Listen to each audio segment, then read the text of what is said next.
बिस्मिल्लाहिर्रहमानिर्रहीम अस्सलामु अलैकुम वरहमतुल्लाहि वबरकातुहू। मेरा नाम है जी डॉक्टर शुएब जावेद। एक नए सेशन के साथ आपकी खिदमत में हाज़िर हैं जी। आज का सेशन है जी रिपीट ब्रीडिंग के हवाले से। रिपीट ब्रीडिंग क्यों होती है जानवरों में, बार बार जानवर रिपीट क्यों होते हैं? तो इसका एक मसला नहीं है, जानवर रिपीट होते हैं, कई मसलों की वजह से रिपीट हो सकते हैं। जानवर की खुराक का मसला हो, रिपीट ब्रीडिंग हो सकती है। आपके सीमन के अंदर मसला हो, रिपीट ब्रीडिंग हो सकती है। आपका सीमन ही ख़राब हो तो रिपीट ब्रीडिंग हो सकती है। सीमन रखने वाले बंदे का मसला हो, रिपीट ब्रीडिंग हो सकती है। आपके बुल के अंदर मसला हो, रिपीट ब्रीडिंग हो सकती है। आपके जानवर के बच्चादानी के अंदर मसला हो, रिपीट ब्रीडिंग हो सकती है।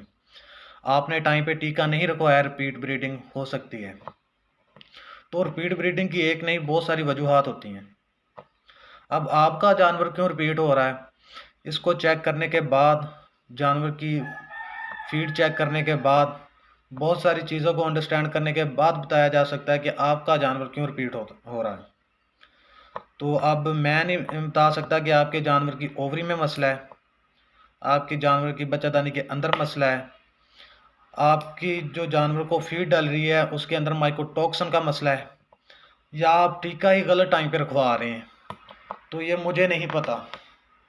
तो भाईजान इसके लिए ज़रूरी है कि जानवर का पूरा एग्जामिनेशन हो, सारी उसकी मैनेजमेंट देखी जाए, तो उसके बाद आपकी ब्रीडिंग का हल कर सकते हैं।